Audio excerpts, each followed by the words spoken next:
Bien, el pasaje en el que vamos a ver hoy está en Mateo 15, del 1 al 5. Pero antes quiero presentarle los temas de esta serie que tenemos para varios domingos. Tenemos ahí los títulos que les queremos compartir. Hoy empezamos con ritos o verdadera espiritualidad. Recuerde que el título de la serie es ¿para qué sirve la iglesia? ¿Para ritos o para una verdadera espiritualidad? La iglesia sirve para hacer un club o una familia espiritual. La iglesia sirve para la hipocresía o para personas en transformación, para hacer proselitismo o evangelización, para servirnos o para servir. Entonces, esa es la serie que nosotros vamos a desarrollar el día a partir de hoy y en los domingos sucesivos. Así que esté atento porque con eso vamos a edificarnos. Y permítanme leer Mateo capítulo 15 del 1 al 11, que es la porción en la que vamos a meditar hoy. Mateo 15. Se acercaron a Jesús algunos fariseos y maestros de la ley que habían llegado de Jerusalén y le preguntaron: ¿por qué quebrantan tus discípulos la tradición de los ancianos? ¿Comen sin cumplir primero el rito de lavarse las manos? Jesús les contestó: ¿y por qué ustedes quebrantan el mandamiento de Dios a causa de la tradición? Dios dijo: honra a tu padre y a tu madre, y también el que maldiga a su padre o a su madre será condenado a muerte. Ustedes, en cambio, enseñan que un hijo puede decir a su padre o a su madre: cualquier ayuda que pudiera darle, ya la he dedicado como ofrenda a Dios. En ese caso, el tal hijo no tiene que honrar a su padre. Así que, por causa de la tradición, anulan ustedes la palabra de Dios. Hipócritas, tenía razón Isaías cuando profetizó de ustedes: este pueblo me honra con los labios, pero su corazón está lejos de mí. En vano me adoran, y sus enseñanzas no son más que reglas humanas. Jesús llamó a la multitud y dijo: escuchen y entiendan, lo que contamina a una persona no es lo que entra en la boca, sino lo que sale de ella. Entonces se le acercaron los discípulos y le dijeron: ¿sabes que los fariseos se escandalizaron al oír esto?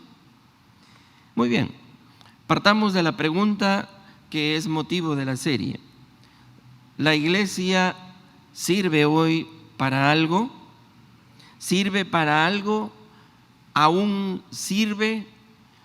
Y si sirve, ¿para qué sirve? Alguien dijo con bastante displicencia: a mí la iglesia no me mantiene los hijos. Entendemos que obviamente estaba denostando de la iglesia. A mí la iglesia no me mantiene los hijos. Desde luego que si solo es bueno lo que da de comer, cabrían pensar de que hay muchas cosas en la vida que no sirven para nada. Ver una obra de arte no nos alimenta, ¿verdad? Leer un libro de poesía tampoco. Cuidar a un niño o a un anciano tampoco dan de comer. Entonces, vamos a pensar para qué sirve la iglesia. Y por supuesto tenemos que elevarnos un poco y ascender hacia una esfera más trascendente que solamente mirar los posibles beneficios materiales. Podemos preguntarnos también: ¿puede hacer algo la iglesia en este tiempo por este mundo? ¿O es suficiente con la labor de los políticos, los gobernantes, los científicos, los ingenieros sociales? Bueno, estaba yo tratando de pensar sobre esta pregunta y me ponía en el plano ideal, por supuesto, que podríamos imaginarnos que sucediera algo tan hermoso como que de pronto tenemos o conseguimos un mundo donde ya no hay más hambre, no guerras, donde ya no hay odio, injusticias, analfabetismo, enfermedades. Pensemos por favor en un mundo así. Y luego de estos logros, por supuesto que todos anhelaríamos para la humanidad, pensé que aún teniendo todo esto, todos estos beneficios por los que siempre oramos y pedimos a Dios, el hombre con todo seguiría preguntándose qué sentido tiene su vida. Fíjese, puede tenerlo todo, pero el hombre va a seguirse preguntando qué sentido tiene su vida. Y se hará esta pregunta justamente porque el corazón humano nunca se saciará plenamente de las cosas terrenales. Si es que pensamos que las cosas terrenales, su abundancia y su presencia en nuestra vida son las que realmente mitigarían todo el hambre humano. Y no es así. Solo Dios puede dar respuesta a las más profundas aspiraciones del hombre. Y es precisamente la iglesia quien es el medio para mostrar a la humanidad el sentido y la verdad más profunda de la vida. Eso que no nos puede dar el dinero, la salud y el amor, porque con todo ello que pensamos y se nos ha hecho creer que nos haría realmente y plenamente felices, esta pregunta trascendente seguiría presente en el hombre. Cuando se está ante la enfermedad, ante la muerte, por ejemplo, de un ser querido, ¿sirven de algo los logros materiales que éste obtuvo durante su vida? ¿Verdad que eso no contesta todas las preguntas que nos hacemos ante su inminente desaparición? ¿Nos conformamos frente a la muerte de alguien que amamos con todo nuestro corazón, con sencillamente enterarnos de que hay bienes que nos quedarán por parte de ellos? Fíjense cuántas preguntas nos podemos hacer para introducir esta mañana a lo que son, digamos, los beneficios de vivir dentro de la iglesia que Cristo fundó durante su ministerio en la tierra. La iglesia, por supuesto, dará testimonio de una gran verdad que el mundo hoy pretende a toda costa ignorar. Y es que no podemos reducir todo a la consecución de lo material, de lo terrenal, porque con frecuencia, cuando uno tiene todo esto, se genera en el corazón humano egoísmos, injusticias y otros males. En vez de ello, da la iglesia más bien testimonio de decir que eso no lo es el todo del hombre, siguiendo el mensaje de Jesús, sino que nos lleva a pensar en que nuestra esperanza debe ser puesta en Dios, y es ella la depositaria de la buena noticia del Evangelio de Jesucristo. La mayoría de la gente desconoce en verdad la naturaleza de la iglesia. No falta quien no le encuentra mucha conexión por los errores que la iglesia de Jesucristo en la tierra ha cometido, mucha conexión entre ella y Cristo. Sin embargo, lo que yo encuentro en las Sagradas Escrituras es que perseguir la iglesia, perseguirla es perseguir a Jesucristo. ¿Se acuerdan de Pablo cuando era Saulo? Iba persiguiendo a la iglesia y Jesús se le presenta a él y él le dice: ¿quién eres, Señor? Y él le dice: yo soy Jesús, a quien tú persigues. Él estaba persiguiendo a la iglesia. Otros hoy han pervertido el mismo fin de la iglesia, reduciéndola a casi una ONG. Y realmente ese es el énfasis que tienen para la iglesia. ¿Sabe, mi querido hermano y amigo? La iglesia fue creada para que cumpla las intenciones que el Señor Jesús tiene para ella. Es la continuación de la presencia y ministerio del Señor en el mundo y sirve para llevar a cabo su voluntad. A veces queremos imponer la nuestra, pero sirve para llevar a cabo su voluntad, para mostrar a través de la unidad de los creyentes las cualidades espirituales del Señor. Y sí, esta tiene incidencia en los aspectos terrenales, humanos y cotidianos. Pero primero, puestos los ojos en las cosas de arriba. El Evangelio está en el mismo centro, en el centro mismo del ministerio de la iglesia. Por lo menos así debería ser. Y está implícito en todas las funciones que la iglesia cumple o debe cumplir. El Evangelio muestra la misión que Cristo le encomendó.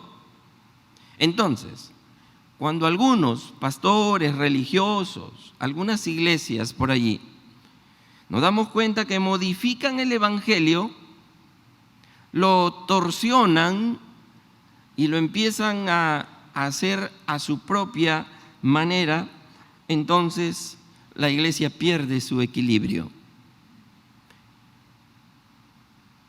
El Señor hoy en la iglesia de Jesucristo se vale de cada uno de nosotros.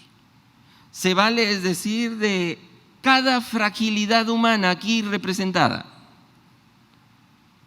en cada uno de nosotros para manifestar, para poner de manifiesto su poder.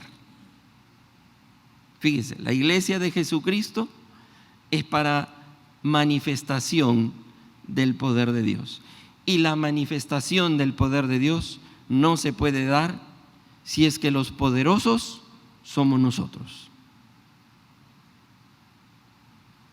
Pablo se gloriaba que en su debilidad él manifestaba toda su potencia, todo su poder. Todos tenemos una tarea muy grande. Por eso es que los estamos invitando a la asamblea de iglesia. No puede ser esta la menos asistida. Dos cosas importantes meditábamos en el equipo pastoral esta semana. Uno, nos enteramos de cómo está yendo la iglesia. Y dos, miramos los proyectos futuros que ésta tiene, que se han orado, que se han pensado. Entonces, terminado el culto, nos acercamos todos a las listas para mirar, y si ahí está su nombre, hermano querido, usted debe estar aquí, presente, para cumplir esta noble tarea, porque todos tenemos que responder ante ella. Por eso, al conocer a Jesús, entonces todos nos empezamos a dar cuenta, sobre todo hoy que vemos, si ves CNN o los canales locales, nacionales, te das cuenta cómo este coronavirus ha conmocionado el mundo, ¿verdad? Empresas están cerrando, agencias de viaje, el turismo, el mundo está convulsionado. No sabemos qué puede pasar. Por eso es que Pablo, sin coronavirus, ya había entendido esto. Y por eso es que en Filipenses capítulo 3, versículo 8, Pablo dice: y ciertamente aún estimo todas las cosas como pérdida por la excelencia del conocimiento de Cristo Jesús, mi Señor, por amor del cual lo he perdido todo, y lo tengo por basura para ganar a Cristo. Filipenses capítulo 3, versículo 8. Todas las cosas las tiene como pérdida, las tiene como basura. Bueno, esta es la Reina Valera 60, pero revisé otras versiones y decía, lo tengo por estiércol. Así que esta versión trató de ponerle un eufemismo ahí para, ¿no?, tratar de bajarle el término. Pero es que todo se va. Es que todo aquello que nos da hoy esa seguridad plena de que en un momento nos vamos a comer nuestros alimentos, a disfrutar con nuestra familia, todo eso puede sernos arrebatado de un día para otro. La iglesia está desafiada a ser un organismo vivo, pero no vivo en estado de coma, no vivo en estado vegetativo, sino vivo con un modo de vida que realmente sea un lugar donde se viva la experiencia de Jesús, del Jesús resucitado. Fíjense, los pastores encontramos una dificultad cuando algunas personas viajan, y aquí muchas personas viajan al extranjero, y nos escriben y nos dicen, pastor, ¿me puede usted recomendar una buena iglesia en tal país de Europa? Justo acabo de llegar, o estoy por ir. Y la verdad es que nos ponemos a buscar y encontramos muchas iglesias en estado vegetativo, casi cadavérico. Otras post-mortem. Fíjese usted que algunos nos escriben y dicen, pastor, porque le tuvimos que recomendar la que está en cuidados intermedios, porque la de UCI ya no, un poco complicado. Y dice, pastor, la verdad es que no hay como mi Monterrico, ¿no? Y sale la camiseta, ¿no?, de su iglesia local. Aprendamos a valorar la vitalidad que Dios ha incorporado, porque en otros lugares, hermanos nuestros, están diciendo, sí, he salido del culto, pero ahora voy a escucharlo por Facebook, porque quiero estar conectado con mi iglesia. Y no solo le ha pasado a personas que se han ido a vivir a otro país, sino a aquellos que solamente se han ido de paseo por un tiempo y han vuelto.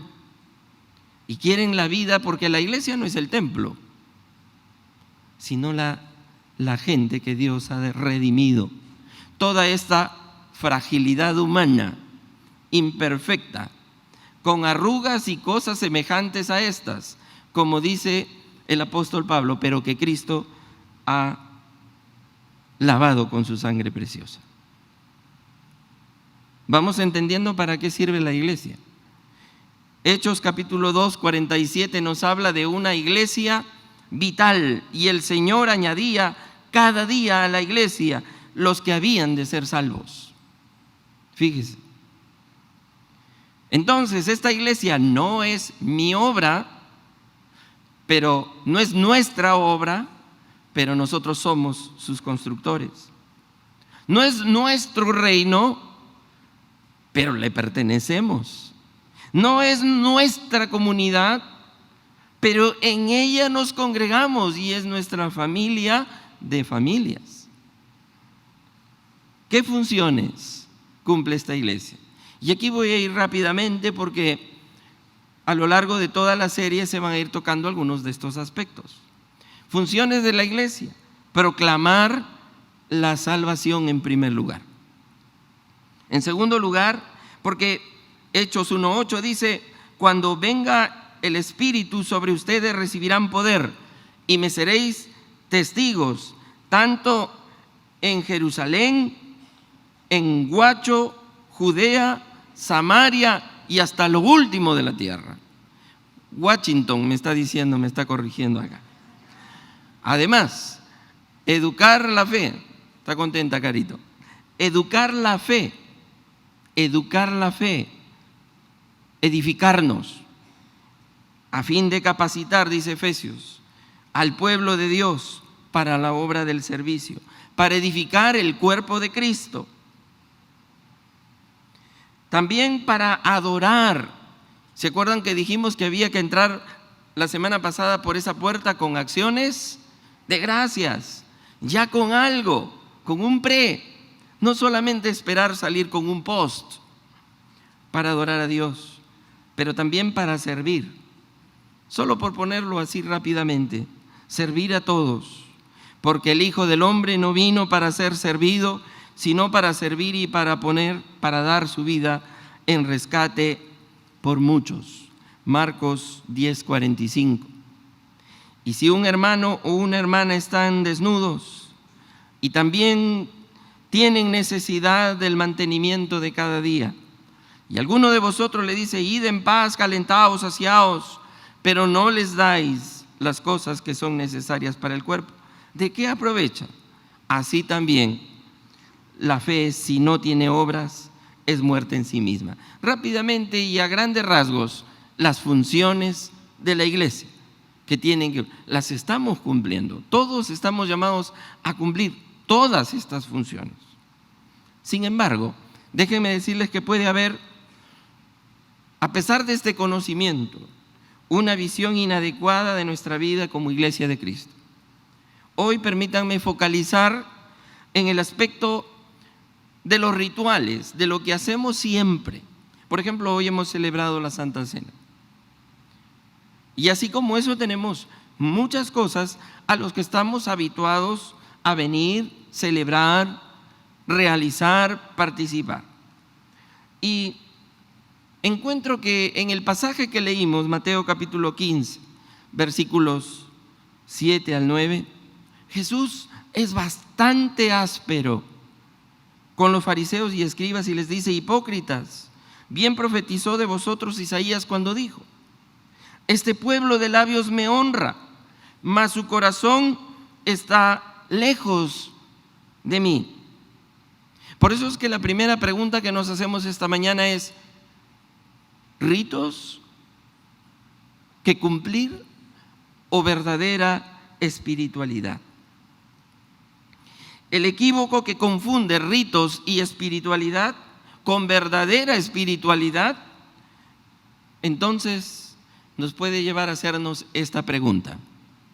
Mire usted, ¿se puede alabar a Dios y estar lejos de Él a la vez? ¿Qué dice usted? Según este texto que hemos leído, que dice: este pueblo de labios me honra, mas su corazón está lejos de mí. ¿Se puede alabar a Dios, se puede cantar y estar lejos de Él a la vez? A ver, si la cercanía a Dios se midiera solo con palabras, entonces todos los que hemos cantado aquí en esta mañana estamos cerca de Dios solo por el hecho de haber cantado. Pero para Dios no cuenta que también podamos expresarnos alabando, orando, predicando. No es eso, finalmente. Jesús tenía una habilidad para detectar personas con un corazón lejos de Dios. No porque eran ateos, agnósticos, sino porque estaban dentro del grupo de quienes se decía seguían a Dios, pero aparentemente parecían que estaban cercanos a Dios por su palabrería, porque incluso oraban y celebraban ritos. Pero Jesús denuncia y dice: están lejos de Dios. Primer punto, un corazón alejado de Dios ya no distingue el corazón de Dios. Este pueblo de labios me honra, pero su corazón está lejos. ¿Y qué cosa es lo que pasa cuando estamos lejos de alguien? Ya no conocemos su corazón. Los que buscan a Dios de corazón buscan la verdad y muestran un interés por conocer más de Él. Es un tema de corazón y corazón. Mi corazón, tu corazón y el corazón de Dios. Pero si estamos buscando solamente algo para nosotros mismos, si estamos solamente a través de nuestro servicio buscando reconocimiento, beneficio propio, fama, buscando prestigio, superioridad y queriendo demostrar a los demás que están a un nivel mucho más bajo que el mío, porque por supuesto yo ya he superado y pasado esas etapas con mi experiencia. Entonces nos damos cuenta que los corazones lejos de Dios no se dan cuenta que a Dios no le interesan la apariencia, no le interesa la apariencia de sus ritos, porque Dios no mide la espiritualidad por cosas externas que tú y yo podemos mostrar, sino por la cercanía de nuestro corazón a Dios. Un corazón lejos de Dios no se preocupa por oír y entender. Entonces, la lejanía es como si tuviéramos algo así como una suerte de escalera para mirar al cielo, totalmente alejados de Dios. Aquel que está cerca de Dios se preocupa por oír, por entender, no solo con estar en el culto. Fíjese, el que busca ritos nada más, dice el domingo, tengo que estar en el culto.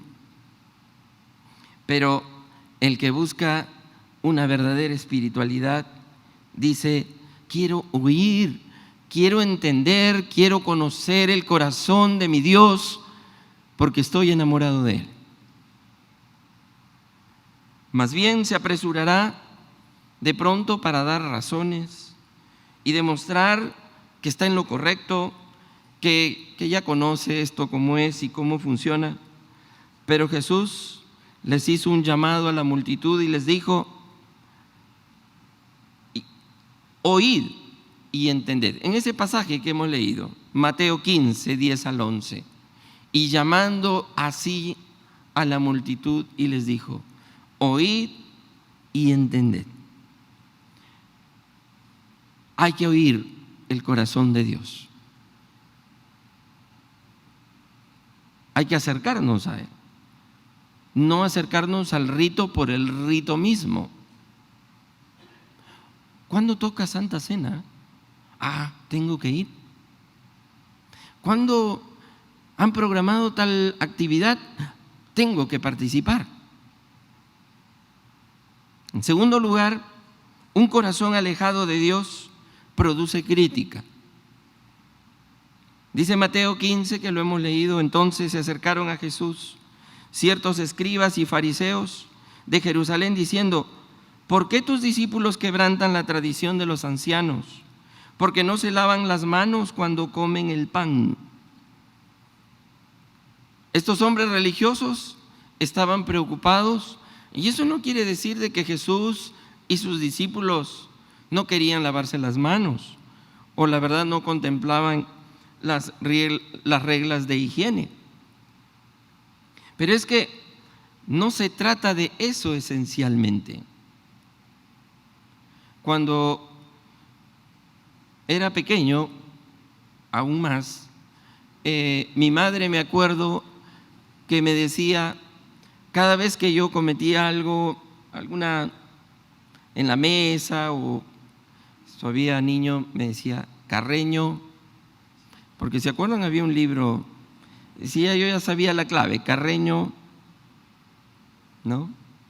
No sé si hoy ya Carreño no es, puede ser la del dedo meñique, Frida Holler, lo que tú quieras, pero a veces solo se trata de dónde pones los cubiertos, de cómo te pones, de dónde va la servilleta. No se trata del dedo meñique dentro de la iglesia, se trata de tu corazón cerca de Dios. Así que ellos habían dejado los mandamientos de Dios por seguir las tradiciones del dedo meñique, las tradiciones de los hombres.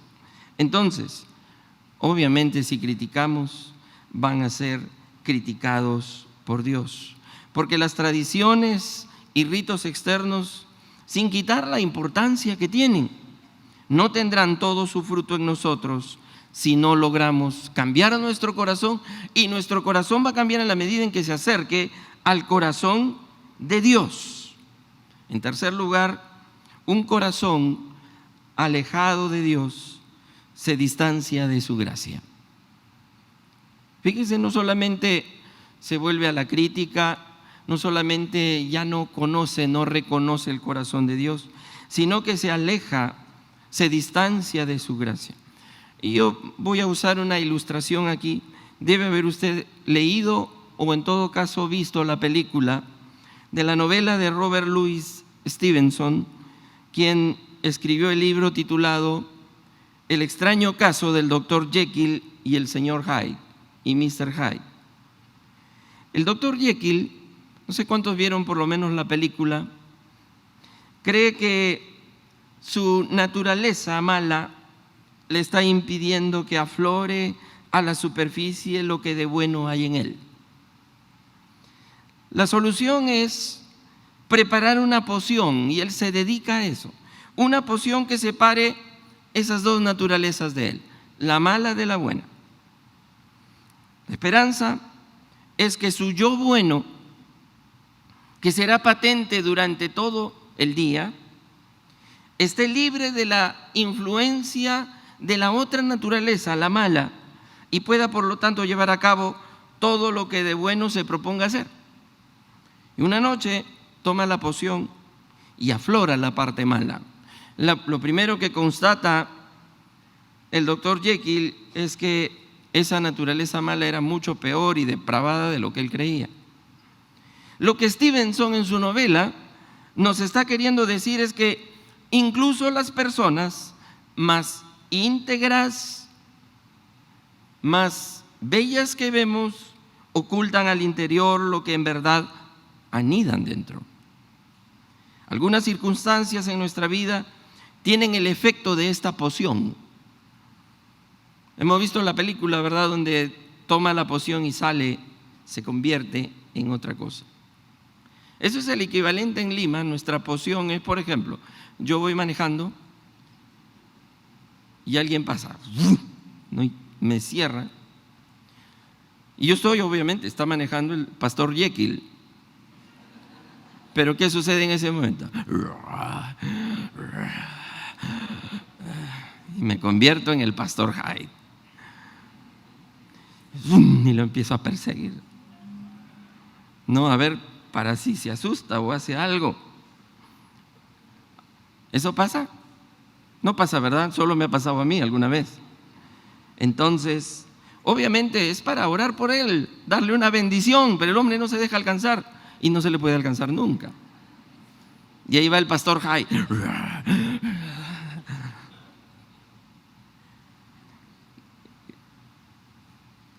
Jekyll cree que haber solucionado su problema. Sin embargo, hay una escena en la novela en que Jekyll se convierte en Hyde ya sin tomar la poción, involuntariamente.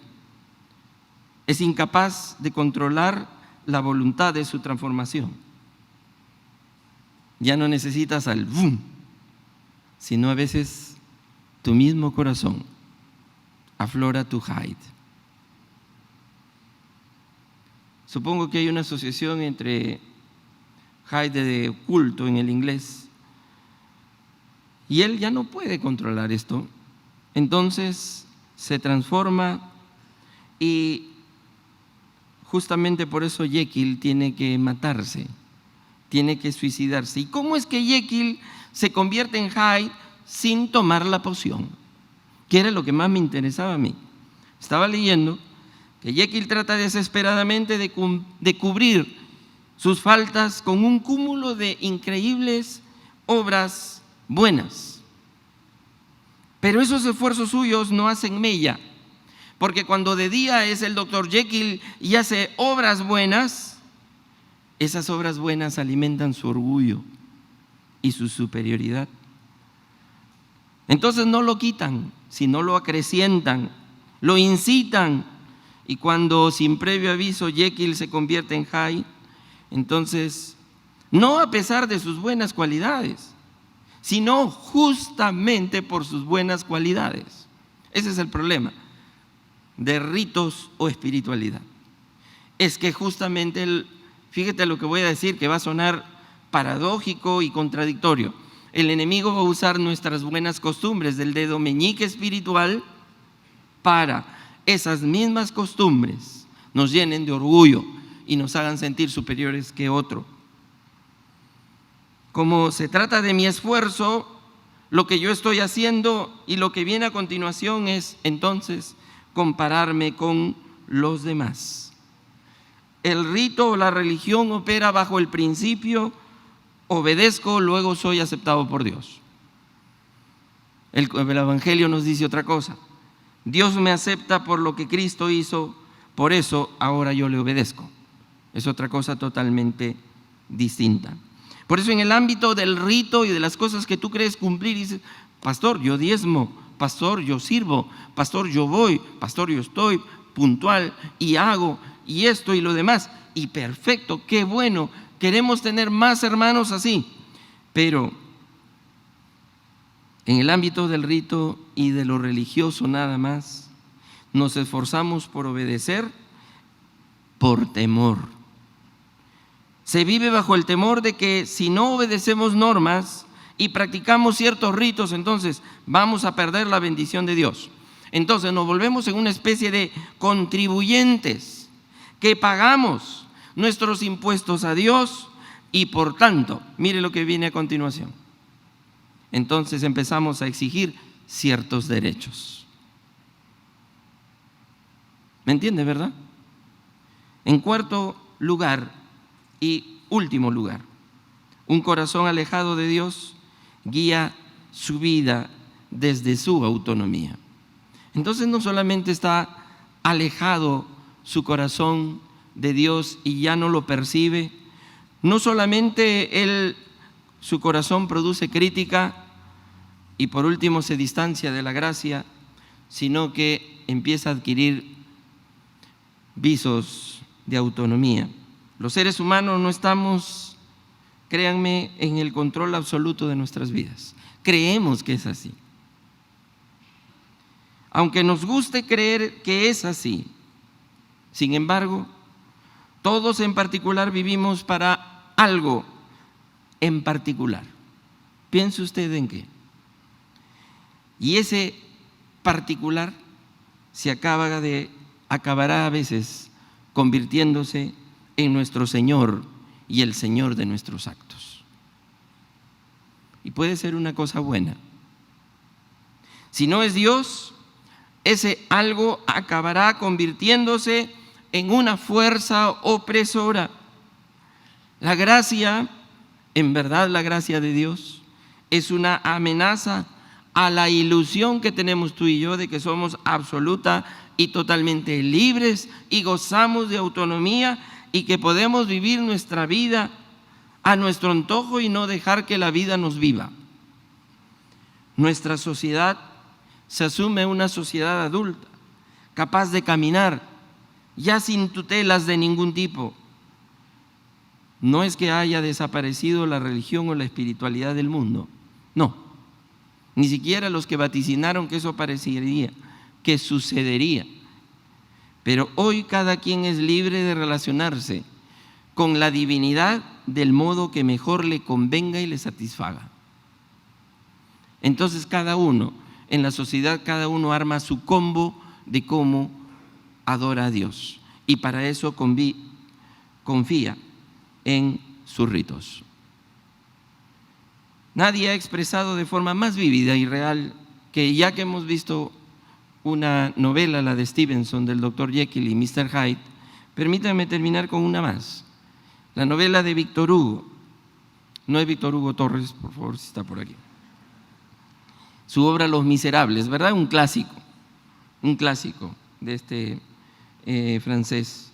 Una novela de la sociedad francesa del siglo XIX. El personaje principal, debe haberlo visto en la película, Jean Valjean. ¿Ok? Jean Valjean es un ex convicto que vive amargado por su pasado y llega a un lugar y se hospeda en la casa de un obispo y este lo ha tratado con compasión. Sin embargo, él roba le roba unos objetos de plata, unas cucharas, tenedores, cuchillos. Y sin embargo, cuando lo toman, lo arrestan y lo llevan donde el obispo, este obispo lo perdona. Y no solamente hace eso, sino que le dice: toma todo lo que has tomado de tu robo y llévatelo, yo te lo obsequio. Obviamente este inmenso acto de misericordia lo sacude hasta lo profundo de su ser. Y Valjean se decanta finalmente por dejar que la gracia opere en su persona. Y renunciando a esa amargura en la que vivía, que lo llevaba a robar y a hacer todo esto, comienza una nueva vida en la que tiene cabida la preocupación por los demás. El otro personaje principal, y es al que me quiero enfocar de esta novela, es la de Javert. Él es el oficial de policía que lo reconoce y lo empieza a seguir, y lo sigue toda su vida, porque este policía regía su vida por un código estricto de castigos y recompensas. Y a lo largo de la novela, Javert persigue a Valjean sin tregua ni descanso, sin importarle incluso el que eso pueda arruinar su propia vida, la vida del policía. Al final, para no malograrle la película ni la emoción de leer la obra, al final es Javert quien cae en manos de Valjean. Fue al revés. Pero este, en lugar de tomarse la revancha matándolo, permite que Javert se vaya, que el policía se vaya. Este acto de gracia de Valjean, de Jean Valjean, deja perplejo a Javert, a tal punto que Javert se da cuenta que responder adecuadamente a Valjean tendría que pasar por cambiar todo su propio sistema de vida y su forma de contemplar el mundo. ¿Y saben lo que hace ante esta disyuntiva de no cambiar ese modo de vida, de vivir por cuestiones de obras buenas, recompensa, obras malas, castigo, y vivir en esa legalidad? Decide suicidarse arrojándose al río Sena y morir. Esto podría parecer una de las paradojas más grandes del mundo, pero un acto de gracia demanda que el beneficiario renuncie a controlar su vida bajo su propio sistema de vida y de valores. Entonces no es la gracia más mi forma de ver el mundo, es la gracia cambiando mi forma de ver el mundo. No es la gracia de Dios viniendo a mí para yo fabricar a ver cómo voy a corresponder a esa gracia. A veces tengo que decirle a Dios: malo, malo, malo, porque no me correspondió, porque yo le he pagado los impuestos y yo tengo derechos. La gracia de Dios tiene que romper con esa ritualidad o ritualismo que no es verdadera espiritualidad, y que lamentablemente muchos cristianos que confían en ese propio sistema de vida cristiano, que no estoy hablando de personas que no conocen al Señor, estoy hablando de gente que, como nosotros, que estamos aquí dentro, que podemos estar viviendo de esta manera. En el momento de la prueba, si estamos así, nos vamos a ir. Nos vamos a ir. Somos los primeros. Vamos a tirarnos al Sena de la corriente de este mundo para dejarnos llevar, porque no podemos dejar que Cristo cambie nuestra forma de ver esa religiosidad de cumplimiento de una lista de lavandería de cosas que Dios no te está pidiendo, sino que la gracia, y gracia sobre gracia. El mensaje cristiano es en esencia distinto de los presupuestos básicos de esta religiosidad y ritualidad que generalmente nos autoimponemos. Inclinemos nuestros rostros y oremos al Señor. Señor Jesús, tú nos has dicho: oíd y entended. Ahí está tu palabra, palabra milenaria y al mismo tiempo pertinente y actual.